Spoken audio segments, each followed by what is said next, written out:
Desafinados, reflexões em outro tom. Seres planetários, está no ar o podcast Desafinados, reflexões em outro tom. Um programa que, além de ouvir nos principais tocadores, você pode seguir nas redes sociais. Então, fica aqui o nosso Alto Jabá. Siga @desafinadospod, compartilhe, indique seus episódios favoritos. Assim, você nos ajuda a continuar este projeto e estas conversas tão necessárias para nós que acreditamos que existem alternativas para o mundo em transformação. Nessa missão estão comigo Márcia Fraguas. Olá. E Ivan Silva. Oi. Eu sou Nancy Silva e hoje nós falaremos sobre autocuidado.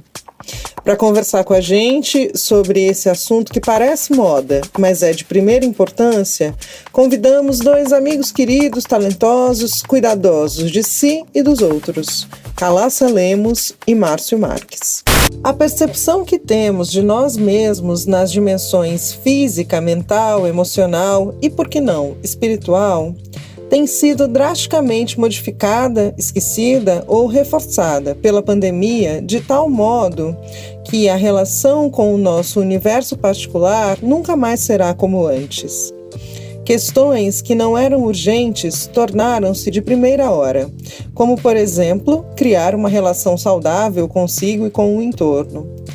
Mas como fazer isso em tempos de incertezas, alto nível de estresse e possibilidade de confinamento intermitente? 2020 colocou em xeque para todos, especialmente os 30+, o que é ter saúde, o que são práticas mais saudáveis para si e para o planeta, e principalmente como equilibrar a vida exterior e interior, o trabalho e a vida pessoal, o que são os nossos reais padrões de bem-estar. Aliás, padrão e bem-estar cabem na mesma frase, ou rede social? Desejar, em muitas situações, não é se dar por satisfeito. Então, como podemos desejar aquilo que é realmente necessário e cuidar de nós mesmos? Calassa, quem é você? O que você faz? Do que vive e como você se alimenta? Boa noite, minha gente. Que alegria imensa estar aqui com vocês. Muito obrigada pelo convite, uma honra, uma alegria muito grande mesmo, viu? Tá aqui, juntinho, mesmo que virtualmente. Mas é isso, né? Novos tempos da gente se conectar de outras maneiras, né? Com o ambiente interno e com o externo da maneira que é possível. Essa pergunta, quem sou eu, é bem difícil, porque antes eu posso responder por algumas perspectivas, né? Eu acho que antes dos papéis que eu desempenho no mundo, né? Como profissional, como pessoa, como mulher, como filha, com o nome que minha mãe me deu, acho que antes de tudo isso, eu acho que eu sou consciência, eu sou pura potencialidade, assim como vocês também. Eu acho que a gente é pura plenitude, alegria e felicidade. Eu acho que a gente é um manancial de vida pulsando aqui, pedindo passagem, e se reforçando e se refazendo a cada encontro. Agora, eu sou a Calassa, esse foi o nome que minha mãe e meu pai me deram, né? Eu estudei artes cênicas na Bahia, e desde o começo dessa busca, né, do conhecimento, eu me deparei com uma frase da Fernanda Montenegro, porque eu queria falar sobre ela aqui agora, porque eu acho que ela vai dar um norte para a conversa. Quando eu decidi ser atriz na vida, eu fiz um workshop com a Fernanda Montenegro e ela me falou uma coisa que nunca mais eu esqueci, que ser ator é aprender a olhar o mundo com o olhar do outro. E esse princípio da alteridade me guiou na busca pelo meu fazer desde então. E aí eu fui fazer artes cênicas por isso, porque eu queria exercitar a minha capacidade de me colocar no lugar do outro e sentir o mundo e receber o mundo pelas experiências dos outros, né? E esse caminho me levou a 20 anos de carreira como atriz na Bahia, em Minas, em São Paulo. E na minha pesquisa de mestrado, Eu desconstruí todo o arcabouço teatral que sustenta esse fazer e cheguei nas intensidades do corpo, da voz, na conexão entre corpo, mente, emoções e espiritualidade, e naturalmente eu cheguei nesse caminho do yoga. Então, já há quase 10 anos eu tô nesse caminho. No começo eu trabalhei conciliando as duas profissões, e nos últimos anos eu venho me dedicando muito mais à prática e ao ensino, né, do yoga, mas hoje eu me considero muito mais uma estudiosa, uma pesquisadora e uma facilitadora do corpo, da mente, né, e desse lugar onde não existe dissolução ou dualidade, né, entre todas as camadas que nos compõem. E é isso. Márcia, e você? Conta. Quem é você? O que você faz? Como você vive? Do que você se alimenta? Amei quando a Calassa falou que era uma potencialidade, porque eu super me identifiquei com essa fala dela. Eu sempre tive uma vontade de aprender muito latente, então eu fui migrando de uma área para outra, sem se especializar em nada, criando uma visão um pouco mais generalista e sistêmica, em torno de alguns eixos que norteiam os meus interesses, que sempre foram arte, educação, corpo. Como a Calassa, eu também já estive no teatro, já estive na dança, no audiovisual, e foi essa percepção do corpo que me levou do teatro para a dança, que depois me levou da dança para o yoga. E eu acho que responder eu sou esse corpo que vos fala não seria uma mentira, porque a gente fica muito nessa imagem mental, né? E construir uma imagem de mim mesmo, para mim, não é algo exatamente confortável. Eu prefiro mais estar no processo, reconhecer que eu sou um ser em mutação, que eu sou um fenômeno da natureza e que eu vario de acordo com a interação. E eu me alimento e nutro muito também de relações, de arte. Ultimamente, as coisas mais saudáveis que eu tenho usado para me alimentar, por exemplo, é suco verde. As menos saudáveis é o açúcar, que é um vício, que é um problema homérico transgeracional. Eu queria perguntar uma coisa para vocês, apelando para os nossos deuses da canção brasileira, né? Que a gente é uma metamorfose ambulante, tudo muda o tempo todo no mundo. Eu queria saber de vocês dois se a pandemia mudou a relação de vocês com o autocuidado. Eu acho que sim, né? Eu acho que, inclusive, a pandemia potencializou muito o meu autocuidado, né? Assim, eu hoje estou morando no interior, né? A pandemia me trouxe esse presente, abriu essa oportunidade de sair de São Paulo, que era uma coisa que eu já vislumbrava há muito tempo, justamente por essa preocupação. Um belo dia, eu estava cozinhando em casa e fazendo aquela comidinha gostosa, maravilhosa, e até então comprando orgânico, né, ali no sacolão, mas aquele orgânico que vem embalado com plástico e isopor, sabe? E eu falando, gente, essa comida é maravilhosa, ela não tem veneno, melhor que isso, só se eu plantasse, né? E o incômodo do plástico sempre presente, o que adianta comer orgânico plastificado? E aí, passaram-se uns dias, eu falei com meu companheiro, olha, não tá dando mais, eu não quero mais ficar em São Paulo. E acho que daqui uns meses eu vou embora. Ele falou, por que a gente não vai no mês que vem? Eu falei, então vamos no mês que vem. Tá combinado, vamos no mês que vem.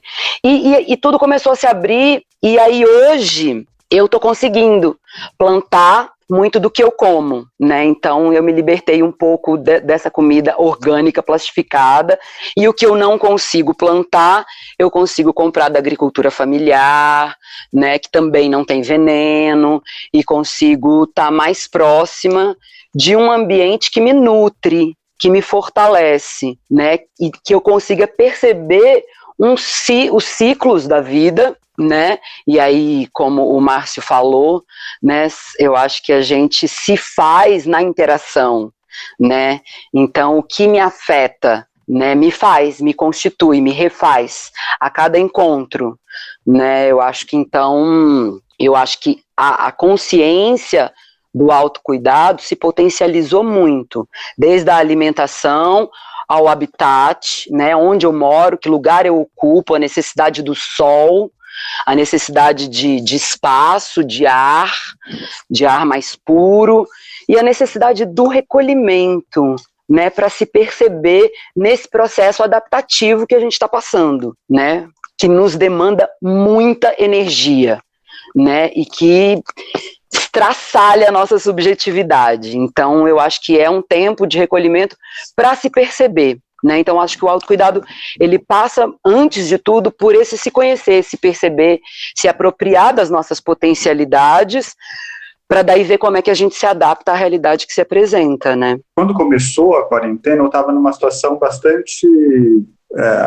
problemática, dificultada, então eu realmente teve uma intensificação de autocuidado, mas com coisas que eu sempre fiz. Eu sempre tive muito esse olhar, né, para o meu estado, esse cuidado contínuo, psíquico, físico, interpessoal. Então, assim, não mudou tanto, na verdade, só intensificou. Eu acho, inclusive, Márcio, que você podia contar como você foi anjo da guarda dos seus amigos na quarentena. Conta direito essa história, que eu sei que a quarentena impactou no teu autocuidado e no autocuidado no teu entorno. Conta um pouquinho disso pra gente.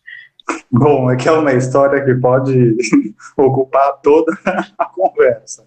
Sintetizando muito, eu estava viajando, eu estava numa kitnet em Buenos Aires, num bairro super longe ao norte, e aí eu fiquei completamente ilhado. Eu entrei em quarentena 3 dias antes dela ser oficializada lá, né, que me parece que foi bem antes de aqui no Brasil, e aí eu comecei a fazer yoga 3 vezes por dia, estudar filosofia, que é uma coisa que me encanta.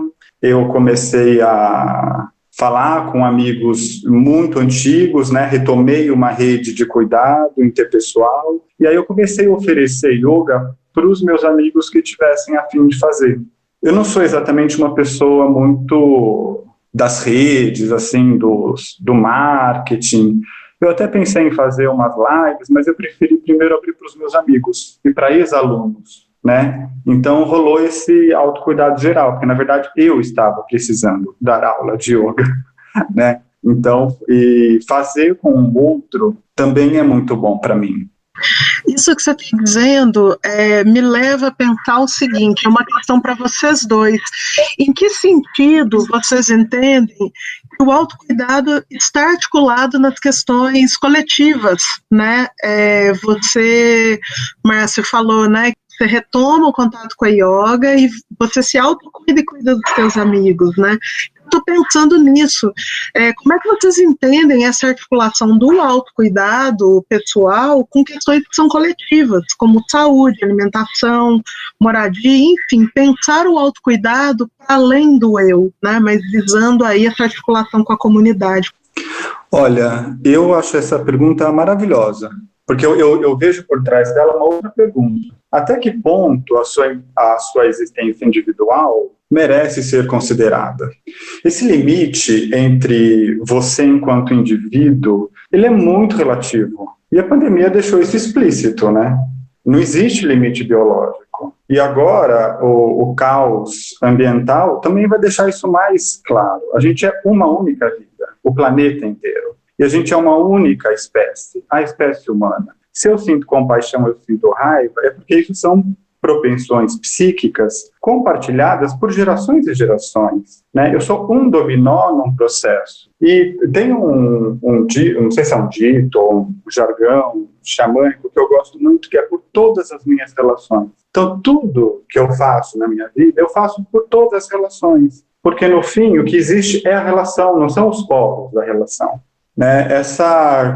Claro que, assim, eu sou super narcisista, gosto de cuidar de mim, sou a minha melhor companhia, tenho bem claro que a autoestima é o meu maior tesouro, mas, da mesma forma que eu não me separo da minha mão ou do meu estômago, eu também não me separo das bactérias que constituem meu corpo, das relações que constituem a minha identidade e do processo vital que constitui a minha existência, que não é, em nenhum momento, individual. Eu acho que o que você trouxe, essa imagem, me traz muita imagem de teia, né, de rede, dessas interconexões. É muito simples a maneira como você colocou, muito acessível, né? Como eu não me separo das minhas mãos, eu não me separo das bactérias, eu não me separo do outro, o outro sou eu também, né? E isso é uma questão que sempre me inquieta muito, né? O voltar-se para si mesmo e separar-se das causas sociais, né? Como é que fica essa questão? Mas tem um texto do Foucault que eu gosto muito, que é o cuidado de si como prática de liberdade. E foi um divisor de águas, assim, eu li esse texto um pouquinho antes de chegar no caminho do yoga, e quando eu cheguei foi só uma confirmação, assim, né, que fala desse autocuidado como uma conduta ética, né, cuidar de si não é só cuidar da sua alimentação, morar num lugar bacana, fazer exercício físico, né, e ser saudável, ter um corpinho legal e ser bacana. Não, o cuidado de si envolve o cuidado com o que eu penso, né? O cuidado em alinhar o que eu penso com o que eu sinto, com o que eu faço, né? E isso nos torna um ser humano íntegro, né? Para voltar lá nas referências xamânicas, né? Eu não me lembro agora exatamente a fonte, mas é um povo indígena que fala: vamos colocar as palavras a andar. Né? Então, quando eu conecto, né, se eu percebo o que eu sinto, como eu reajo às circunstâncias, né, e alinho isso com os meus valores, né, se eu cuido da minha reatividade, né, e venho para uma ação mais deliberada, mais consciente, onde tem uma escolha ética de como eu devo agir, e não simplesmente ser impulsiva e reativa, isso é cuidar de si. Isso é cuidar de si. Então, quando eu coloco as palavras a andar, eu vou criando essas redes de comunicação, essa teia. As palavras, eles falam que as palavras são como os fios que a gente lança no espaço. Se eu não sigo o que eu falo com as minhas ações, né, se não tem esse alinhamento entre o que eu sinto, o que eu penso, o que eu falo e o que eu faço, esses fios vão ficando embolados. E eu vou criando obstáculos para mim e para os outros dentro dessa rede. Então, eu acho que cuidar de si realmente é um ato político. E isso tem tudo a ver com a nossa próxima questão. Assim, primeiro pontuar que é sensacional, né? Aqui no Desafinados a gente traz muitos temas de política, social, essa vida, né? Assim, que é da relação, né? Que é isso que o Márcio trouxe. A gente é uma parte das relações que se constrói e que constroem outras relações e vai construindo essa teia. E é muito legal pensar, né, socialmente e viver socialmente de um outro lugar.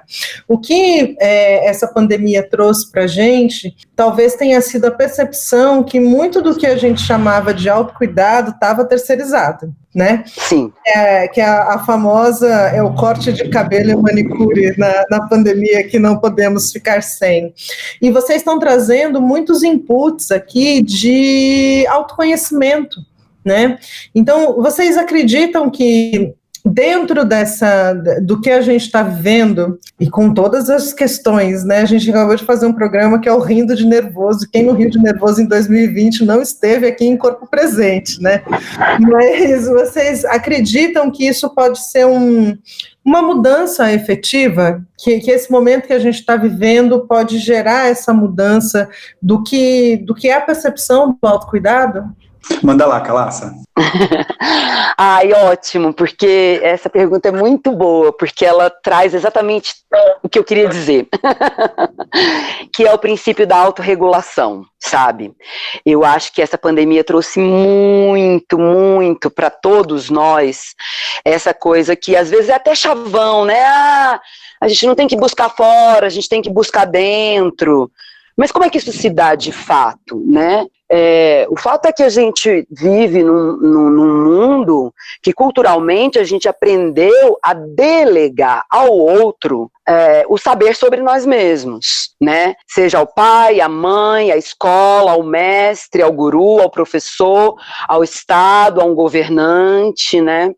Então, eu acho que esse princípio da autorregulação é muito importante, no sentido de eu me conheço e eu sei que a resposta e o que eu preciso está dentro de mim, né? Então eu acho que as nossas práticas meditativas e de yoga e de autoconhecimento em geral nos possibilitam muito, e até o estudo da anatomia, da biologia, da geografia, sabe, das ciências, né, a gente se apropriar do que o universo nos oferece, seja o nosso universo pessoal, a minha anatomia, né, a minha fisiologia. Nós somos seres adaptativos, nós estamos aqui hoje por um processo de seleção natural e de capacidade de adaptação. E foram as adversidades que nos tornaram, que nos aprimoraram enquanto espécie, né?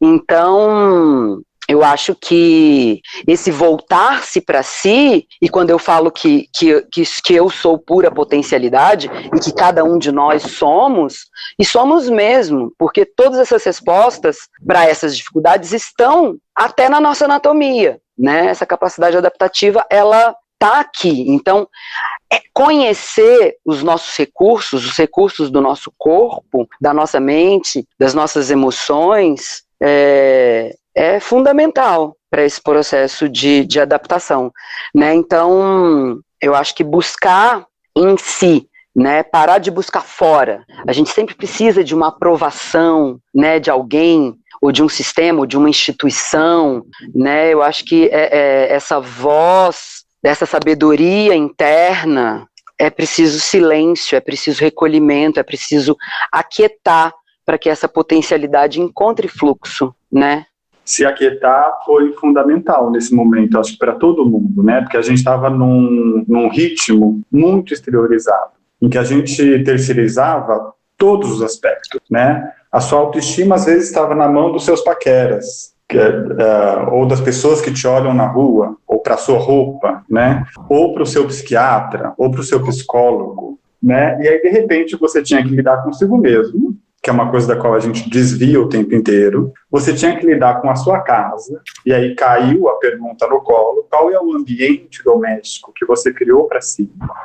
Você tem que lidar com a sua família, né? Que muito frequentemente não é o melhor território existencial para a sua plenitude, né? Porque a gente está em circunstâncias que muitas vezes a gente tolera e a gente desvia, né? Só que de repente você tem que ficar com você o tempo inteiro. Não tem mais um passeio para se distrair, né? Claro que os serviços psi continuaram online, mas não é todo mundo que tem poder aquisitivo para pagar alguém para te ouvir. E aí os seus amigos que faziam essa função não estão ali, né? E de repente você não vai sair durante 10 dias, então você para de se maquiar e de repente você se vê. Então teve esse primeiro momento de se encarar, e aquela febre, né, do que seria depois, que a gente ia reformular tudo, me deu uma esperança maravilhosa. A mesma esperança que eu tive com o Occupy Wall Street, né, que as pessoas devem ter tido com Maio de 68. Agora, cabe a gente materializar esse processo de mudança que a gente supôs, né? Porque o risco de voltar tudo ao que era antes está iminente. E isso tem a ver com uma alfinetadinha que eu quero dar em vocês, que é Bom, a gente está falando, começamos uma conversa dizendo sobre coletivo, viemos para a autorregulação, agora qual é o limite, o bojador de autorregulação com individualismo? Como é que faz? Não, e as perspectivas, como diz o Márcio, né, que a gente teve esse momento utópico, né, e agora que a gente está, como diz na minha terra, emborcando para o final do ano, vão se mostrando cada vez mais obscuras, né? Essa pergunta do individualismo é magnífica, porque toda a nossa cultura é focada na ideia do indivíduo, né? Que agora, além de tudo, é obrigado a ser feliz e a consumir todas as experiências que a pós-modernidade oferece. E o que a pandemia nos questiona também é aquele modo de vida que você quer? É aquele ritmo? São aquelas ações? É aquele cotidiano? São aquelas finalidades? Né? Então, essa questão do individualismo, ela é mesmo uma faca de 3 gumes, né? Porque, por um lado, é maravilhoso você ter autonomia para se responsabilizar pela sua existência, por outro lado, é só uma falácia, né, do nosso modo de vida capitalismo para você consumir todas as experiências que o capitalismo te oferece, porque você tem a obrigação de ser feliz, e, por outro lado, é uma desculpa, né, para você não se responsabilizar pelo mendigo que está na porta da sua casa. E aí, Calaça, onde é que você põe o individualismo nisso tudo? Então, eu acho que essa é uma questão que permeia muito esse universo, né, da meditação, do autoconhecimento, do yoga, né, porque o que é a imagem que se vende, né, dessas pessoas aí, principalmente nas redes sociais, é de uma exacerbação de um individualismo muito grande, né? Então, como é que a gente permeia isso, né? E eu fico me questionando o tempo todo sobre isso. Quando estourou a pandemia, e isso é uma inquietação para mim há muito tempo, né? Porque o universo do yoga, ele muitas vezes é muito elitizado, né? Muito elitizado, os cursos que a gente faz, internacionais, né, e super caros, as formações, e enfim, e quando estava e há muito tempo eu venho me questionando sobre isso, e quando estourou a pandemia, eu estava começando a realizar um projeto que era a minha menina dos olhos, que era levar o yoga para a penitenciária feminina em São Paulo. Eu cheguei a dar umas 3 aulas lá dentro, e aí a pandemia estourou, e eu corri para o recolhimento, né, e continuei minhas aulas online, para as pessoas que me pagavam, e que podiam me pagar, enfim, e aquela inquietação de difundir isso em larga escala, e a inquietação minha era de levar o yoga para as pessoas que precisassem muito e que nunca teriam acesso, né? Isso que me fez criar esse projeto, que era Práticas de Liberdade, que chama, né? Mas que eu não sei quando é que eu vou poder retomar.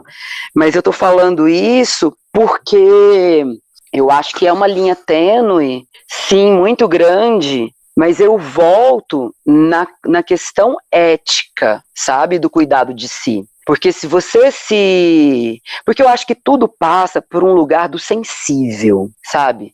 O sensível me desperta para essa preocupação com o outro, né? Como você disse, né? O que adianta eu cuidar de mim mesma e não ter a mínima consciência da extensão de mim no outro, né? Então eu acho que esse lugar de aprimorar-se tem a ver com aprimorar uma sensibilidade, né, de como eu afeto o meio, de como o meio me afeta, e como é que, se responsabilizando pelas minhas ações, isso se reflete na minha conduta ética com qualquer pessoa que passe por mim, né, nas minhas relações. E isso pensando em quê? Em relações de solidariedade sinceras, em alianças, em modos de criar realidades outras, né, que não passem por esse crivo do consumo, né, do capitalismo, mas relações de relações de troca com o meio e com as pessoas ao meu redor. Eu acho que essa ampliação da sensibilidade me leva para esse alargamento de percepção nesse sentido, de que não estou sozinho, né? Então eu trabalho sobre mim mesma, mas para potencializar o meu encontro, né? Para que ele se passe por um lugar sensível, né? Isso e não me individualística. Uma imagem muito marcante para mim, de que a realidade são vários espelhos se refletindo mutuamente. Então, quando você cuida de si numa atitude talvez individualista, você também cuida por tabela de todos os outros. Do mesmo jeito que se a gente está aqui conversando, chega uma pessoa enraivecida, o nosso estado vai mudar. Quando você chega para conversar com uma pessoa com um estado mais lúcido, instintivamente, você também se adequa a essa outra situação, né? Então, e a Sri Sri Mataji, do Sahaja Yoga, que é um yoga mais espontâneo, ela falava muito isso, basta uma pessoa se conscientizar, né? Porque se a tua mente se abre, toda a situação mental das outras pessoas percebe isso. E as outras pessoas também vão abrir a sua mente.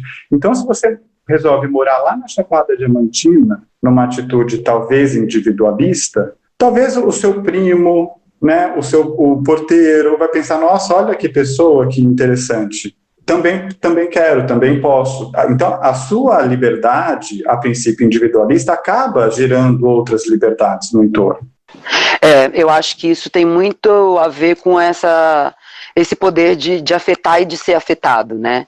Essa rede de afetos que a gente estava falando desde o início, de que eu não existo separado, né? Então, eu acho que essa visão de individualismo, ela é própria de uma sociedade consumista, mas quando a gente muda esse paradigma e parte para uma visão mais holística e mais integrada, a gente passa para esse paradigma do afeto, né? De que a minha conduta afeta o outro, né, e que o outro me afeta. E se chega alguém enraivecido e eu não revido na mesma vibração, né, se eu tenho o discernimento e a equanimidade de não me deixar afetar, porque aquilo não é meu, eu crio um outro padrão, né, mais saudável, e convido aquele padrão vibratório de raiva para um outro lugar. Eu ofereço um espaço de acontecimento outro para aquela energia, para aquela vibração, para aquela emoção, para aquela reatividade, né? Exato, porque sempre tem esse estado de presença que a gente aprende inconscientemente, né? Com todas as pessoas que você encontra no seu dia a dia, você aprende um outro estado de presença. Um estado de consciência corporal, consciência mental, consciência emocional, consciência espiritual e consciência interpessoal também. Sim, sim. E tem uma coisa que eu acho que é muito legal dos trabalhos corporais, né, que envolvem corpo-mente, onde não tem essa dualidade, que eu acho que é de considerar de que toda a nossa experiência, né, de toda a nossa vivência está inscrita no nosso corpo, nas nossas emoções, né? Então, hoje eu estava lendo alguma coisa que falava que todo ponto de tensão no meu corpo é resultado de uma insatisfação, de uma frustração. Então, se eu cuido da minha felicidade, da minha plenitude, se eu me disponho a desarmar os meus nós de tensão, eu estou colaborando pensando nesse sistema de rede, né, de afetos, para que esse caminho, esse fluxo, não é só no meu corpo, né, o meu corpo é integrado ao universo, né, assim, o dentro e o fora é uma ilusão, né, cada célula é um universo por completo, né, com todas as funções. Nós estamos aqui navegando num espaço sideral, numa nave-mãe, todos juntos, no mesmo barco, né? Então, se eu faço algo por mim, pelo planeta, não é só para mim, né? Eu acho que isso é um paradigma, é sair desse lugar do sozinho, do individual, e isso é ativação de consciência, né? Eu acho que isso é ativação de consciência, é perceber que é um dominó, a gente vai sentir as consequências, tanto do bem quanto do mal. O céu de São Paulo escurece quando a Amazônia pega fogo, né? Eu sinto o meu coração em chamas com o Pantanal pegando fogo. Eu sinto uma queimação dentro de mim. Isso é o quê? É metafórico? Não, é real. É real. Então, acho que quando a gente parte dessa perspectiva de um campo de afetação, essa noção de individualismo cai por terra, né? Eu acho que é um paradigma a ser transposto aí. Bom, essa coisa dos paradigmas todos e todas essas coisas que a gente vive, né? Nesse mundo completamente pirado e chapado de coisas inúteis, torna a gente um ser assim que simplesmente a gente vai jogar o planeta fora, né?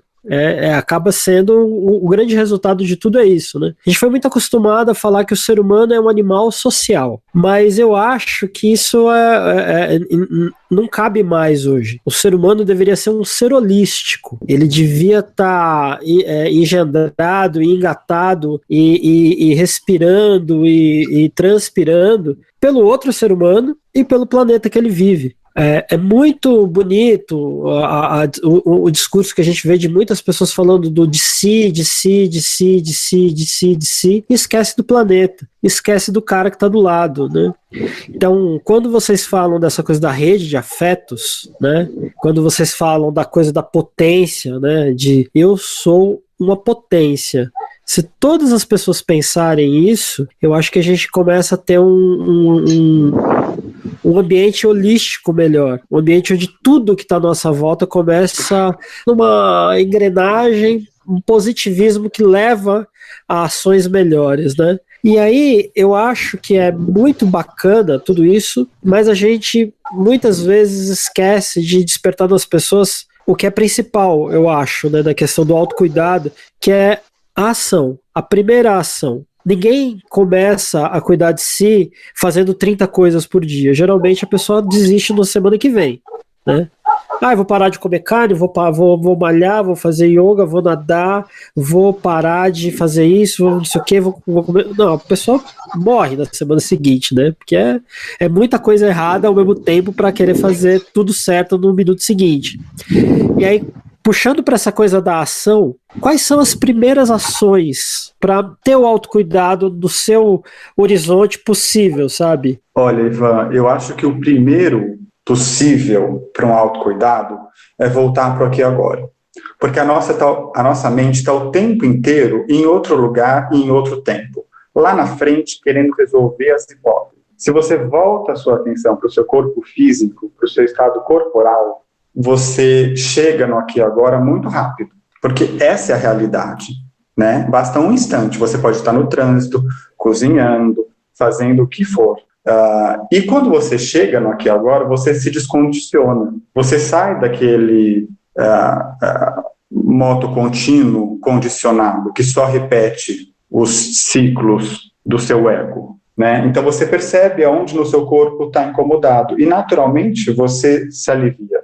Você escuta melhor as pessoas, você observa o espaço, né? E só isso já abre a sua mente. E muitas vezes, assim, falando de uma experiência pessoal, né? Muitas vezes isso mostra para você o quão feliz você é.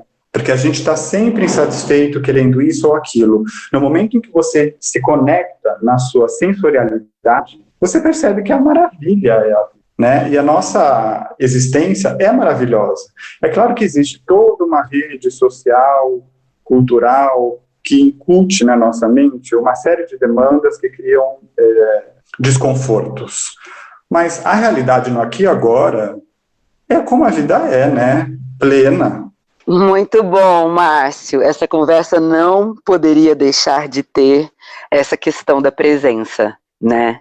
Eu acho que cultivar esse estado de presença é realmente o primeiro passo, né? Porque a gente realmente está sempre muito mais... E, aliás, isso dá um outro podcast, eu acho, só falar de presença, fica a sugestão. Acho que discutir presença, eu acho que, nossa, rende muito. Porque a gente está... Nossa mente, ela está sempre atrelada a uma expectativa de futuro que nos gera ansiedade, né? Ou conectada a uma nostalgia de passado, que nos traz infelicidade. Por mais que esse passado tenha sido feliz, mas eu não tenho ele mais. Então, isso me leva para um lugar de falta, né? Eu acho que a gente está muito condicionado a cultivar faltas na nossa existência, ao invés de exercer presença, né? E eu acho que o primeiro caminho para cultivar-se a presença é observar, é sentar e se observar. Senta, mantenha sua coluna ereta para manter o fluxo livre, né? A circulação sanguínea, né? O fluxo energético de prana, enfim. E observa a sua respiração. Nós somos mestres respiratórios. E a gente nem percebe, a gente não sabe como é que isso se dá. A gente usa apenas os lóbulos superiores dos nossos pulmões. A maioria das doenças pulmonares são causadas por falta de integridade do pulmão, porque eu não uso os lóbulos inferiores. E o gás carbônico fica ali, estagnado, energia parada. Então eu não exerço com plenitude uma potencialidade, né? Uma habilidade que eu sou completamente adaptada para ela, que é respirar com profundidade, né? Que é exercício maior de presença do que respirar profundamente, conscientemente, né? E isso é meditação. Meditação é criar estados de silêncio, né? Entre o pensamento é turbulência, porque o pensamento ele quer, ele deseja, ele almeja, ele compara, ele condena, ele julga, ele organiza, é uma loucura, né? E a gente vai ficando exausto, a gente fica exausto de pensar, então a gente tem que criar pausas entre um pensamento e outro, né? E a autoobservação da respiração nos traz essa quietude, esse silêncio. Existe silêncio entre um pensamento e outro. Entre uma fala e outra, existe silêncio, senão não tem escuta. Então, cultivar esse lugar do silêncio é uma primazia. E tá aqui, ó. Tá aqui, super acessível, não precisa de guru, não precisa de mestre. Se você tiver, é bom, alguém que te ajude, né, te conduza, com quem você possa trocar ideia, né, compartilhar o que você vem vivenciando, mas autoobservação, observe a sua respiração, e aí você começa a observar os pontos de tensão, começa a perceber como é que você reage diante das situações, né, sair da impulsividade, observar o que come, observar o que elimina. Quais são os lixos que meu corpo elimina, que eu produzo? Então, eu acho que parar e se observar, não precisa de grandes coisas, sabe? Porque aí você começa a observar a sua necessidade, né? Se você observa a sua respiração, você observa o que você precisa. E aí começa o processo da autorregulação. Eu acho que passa muito por aí. Pois é, consumistas de plantão. É de graça olhar para si mesmo e é bem nutritivo, faz bem para a pele e para tudo mais, né? Olha, ouvindo essa serenidade assim que o Márcio fala e todo esse jeito amoroso dele, a paixão que a Calaça tem para dizer da experiência de si, do outro, de todos, né, e do mundo que a gente vive, só dá para lembrar de Gilberto Gil nessa hora, né, mas de um jeito um pouco diferente. O único lugar no mundo é aqui agora, né? Não é nem o melhor, nem o pior, é o único. Então vamos desfrutar, e vamos desfrutar com saúde mental, com saúde física, com saúde coletiva, com saúde holística, né? A saúde do todo. Aí acho que a gente consegue fazer menos merda e surfar melhor essa onda do estar no aqui e agora. Antes de terminar, assim, a gente agora vai para os 2 últimos quadros do podcast, que é o primeiro, para a gente falar o que passou na nossa semana, o que foi aí importante, delirante, desconcertante, o que passou pela gente, famoso passamento aqui, o que passou por nós e foi, sei lá, não deu para deixar passar, né? Márcio, o que foi para você nesses últimos 7 dias mais, assim, desse pique? Puxa, essa semana o que mais foi impactante para mim foi uma briga familiar homérica. Homérica, assim, uma coisa que realmente me tirou do eixo. Por mais que a gente, treinado na comunicação não violenta, procure escutar a demanda do outro, expor as nossas necessidades, né, tentar levar tudo com suavidade. É muito difícil sair do reativo, né? E uma coisa que eu tenho aprendido a duras penas é esperar um pouquinho para responder, porque eu sou instantâneo, né, para incendiar. Então, foi uma bela tarefa. Haja postura do leão, hein, Márcio? Eu conte ao menos até 3, se precisar, conte outra vez. Exatamente. Porque, no fim das contas, o presente é a eternidade, né? A gente sempre vai estar no presente. Então, se você está aqui explodindo, esse padrão tende a retornar. Então, como diria Nietzsche, há que viver o eterno retorno da melhor forma possível, né? Que é para logo criar um padrão agradável, que é para isso que a gente veio. Pois é, tem dia que a gente não consegue ficar no namastê e vai no namastreta mesmo, né? Porque não dá, né? Bom, seguindo aqui, Calaça, meu bem, conta pra gente o que passou nessa sua semana. E essa semana eu tive uma epifania de entender que esse trabalho todo que eu venho desenvolvendo ao longo desses últimos anos não é em si uma técnica, mas uma linguagem. E isso fez total diferença para mim, na minha prática pessoal, e para as minhas alunas. E a compreensão disso me abriu o campo criativo e sensível de novo, que eu acho que eu tinha perdido, sabe? Na minha prática pessoal e na minha condução das aulas. Porque é como se eu tivesse ficado esses anos todos me apropriando de um alfabeto, aprendendo sílabas, palavras corporais, né, energéticas, mentais, enfim. E agora eu vou criar os meus textos, os meus haikais, sabe? Eu vou criar a minha poesia. E quero ser ferramenta, quero ser instrumento para as minhas alunas nesse sentido da autonomia, de ensinar um alfabeto para que elas criem essa composição, essa poesia, de acordo com essa escuta interna do que eu preciso hoje, quais são os meus limites hoje, né? Como é que eu gerencio os meus limites e a minha superação de maneira gentil, acolhedora, como é que eu desenvolvo a minha potencialidade dentro dessa linguagem.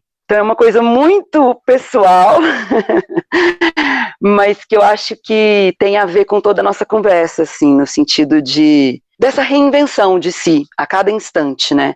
Eu acho que cada respiração, perceber que em cada ciclo respiratório, uma inspiração é um florescer, é um renascer, e cada exalação é uma pequena morte. Né? Então, a gente está se reinventando a cada ciclo respiratório, ou pelo menos temos a oportunidade. E eu acho que eu consegui fazer valer isso para mim, agora, nos últimos 3 dias, sabe? E estou aqui me reinventando. Daqui a pouco eu conto onde é que isso vai dar. Seguindo aqui no passamento, Nancy Silva, o que passou por você? Eu estou a poucas horas de completar 90 dias sem cigarros. Então, como é um programa sobre autocuidado, eu achei que esse passamento valia a pena. E também, para ampliar um pouco mais, o passamento positivo, né? A gente vem os momentos tão diversos, mas é que uma juíza no Rio de Janeiro suspendeu, né, por liminar a decisão do CONAMA de proteção de manguezais e restingas. Estamos aí... Primeiro temos que pressionar para esse ministro do meio ambiente cair, porque senão não vai sobrar nem a gente, nem planeta, nem ninguém, é um demônio esse homem, e estamos perto das eleições, então assim, foi uma juíza, não é mesmo? Eleja mulheres, procure mulheres, candidatos que indiquem mulheres, assim, vamos mudar esse padrão branco, hétero, cis, que está matando tudo e todos, por favor. Pois é. Ministro, quando você cair, vem conversar com a gente está cheio de perguntinha para você. Deus o livre, não estou evoluída não. Não, vamos conversar com ele, vamos deixar ele falar, ele deve ter bastante coisinha para falar. Márcia Fraguas, a mineira, brejeira deste programa, conte para nós, estamos ansiosos. Elejam mulheres diferentes das que estão nesse governo, por gentileza. Vale a pena ressaltar. O meu passamento essa semana é um passamento de vida, é um passamento de morte, né? Como diria George Harrison, lá na velha canção dos Beatles, porque a vida flui com ou sem a gente, né? Eu achei muito bonita a live de 65 anos da Gal. Acho que é muito importante a gente celebrar os nossos grandes, e é muito inspirador e a gente estar vivo e ser contemporâneo de uma artista dessa estatura, né? E o outro passamento de morte foi Quino, o pai da Mafalda, faleceu hoje, né? Acho que aos 87, 88 anos. E que, por um lado, eu também fico feliz de ter vivido e ser contemporânea de um artista tão genial que criou uma personagem que é uma criança, né? E com um discurso tão potente, tão bonito, tão crítico e ao mesmo tempo tão delicado. A Mafalda, ela é contundente e doce, né, ao mesmo tempo. E acho que a gente fica triste de perder uma figura dessa estatura num momento triste que a gente está vivendo, né, da nossa coletividade, mas ao mesmo tempo a gente fica feliz de ser contemporâneo dessas pessoas, né, então esse foi o passamento da semana. O meu passamento desta semana foi o debate presidencial dos Estados Unidos. Foi um dos maiores shows de horror que o mundo pôde ver via satélite, assim. Briga de rua. Dois sujeitos que só faltaram engatar uns you know, sabe? E sacar uma arma e bater no outro.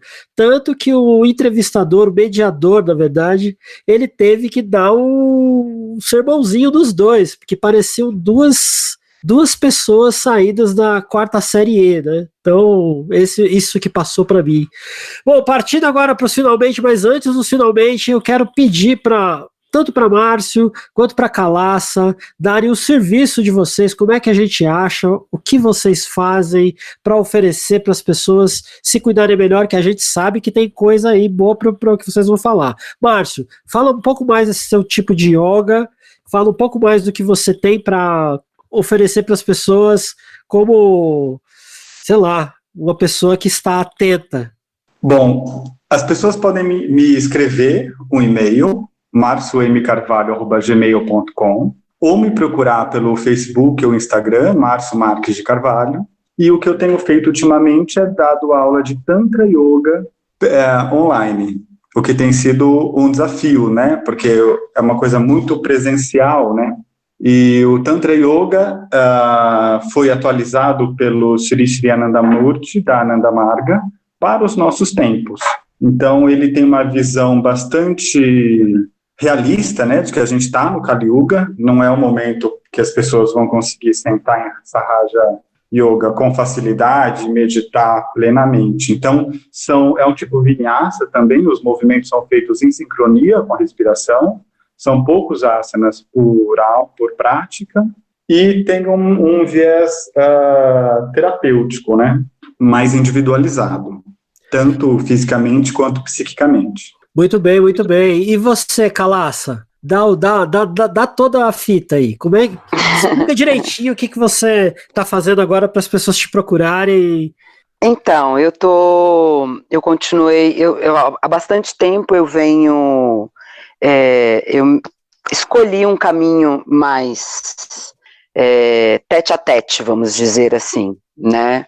Na condução do meu trabalho, eu vinha dando aulas particulares já antes da pandemia, ou no máximo para pequenos grupos, para que a gente possa conquistar mais profundidade, para que eu possa ter um olhar mais exclusivo na condução do processo, né, para que eu possa escutar a respiração, sentir o pulsar do corpo de cada um, e para criar um ambiente de acolhimento, né. Então, a maior parte das minhas aulas são particulares, e aí eu tenho continuado essas aulas online. Eu trabalho dentro desse sistema Vinyasa também, que eu acho que é bem potente, né, de conciliar a respiração com o movimento, ter a respiração como um guia, né, como condutor dessa dança entre a respiração e o movimento, e é um tipo de meditação ativa, né, porque você está ligado na respiração o tempo todo, ela está conduzindo, é uma respiração sonora, então essa sonoridade também revela muito do seu estado mental, da sua qualidade emocional, daquele instante, então é um trabalho bem refinado, assim, de percepção de si, né, e ao mesmo tempo é um trabalho bem dinâmico. E eu conduzo um grupo de meditação todas as segundas à noite também, às 7h30. Quem quiser participar é só me procurar, acho que mais fácil pelo Instagram, Calaça, você vai achar ali, pode me mandar um direct, apesar de eu não ser muito das redes sociais, eu funciono mais pelo Zap. Posso até falar aqui meu número, 987777812, é onde eu mais funciono. Bom, agora partindo para o finalmente, aquilo, assim, para o final mesmo do programa, tem a parte das dicas sociais, culturais, discos, livros, filmes, o que vocês quiserem indicar para quem ouve o Desafinados, inclusive para o pessoal bonito de Eunápolis. Beijo para vocês que nos ouvem aí, cuidem de vocês, viu? Estamos aqui fazendo o máximo para vocês ficarem bem, servimos bem para servir sempre. Bom,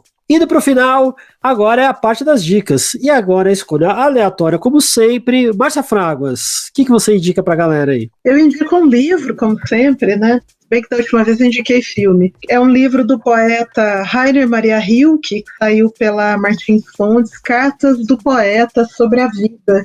É um livro de aforismos, são às vezes frases, pequenos textos em que o Rilke medita sobre a vida, o amor, a fé, a existência, a arte, a linguagem, a moral, a morte, etc. É um livro muito bonito e que tem tudo a ver com tudo que a gente conversou aqui hoje. Essa é a dica. Então, Nancy Silva, conte para nós. Eu que sempre indico filme, vou indicar 2 discos, porque a gente falou aqui muito da presença do silêncio e, em contrapartida a isso, a ansiedade, né?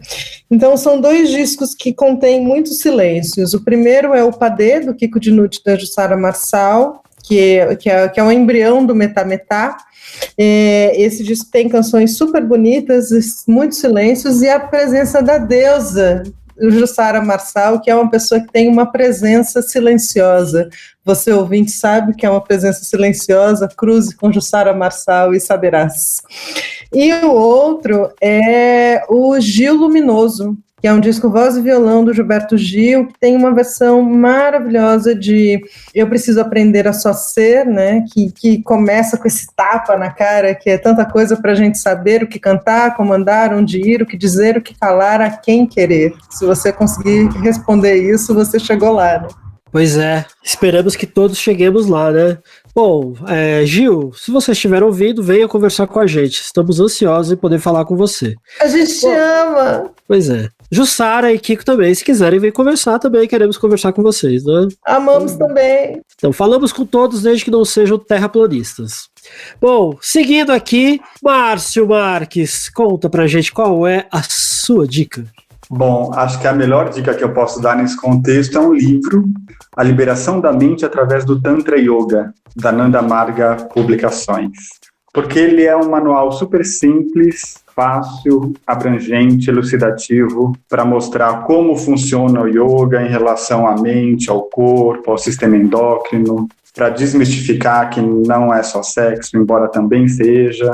E para quem não tiver a fim de conteúdo intelectual, eu gostaria também de indicar uma compositora, Hildegard von Bingen, que foi uma naturalista, mística, uma monja beneditina magnífica. A música dela realmente é incrível.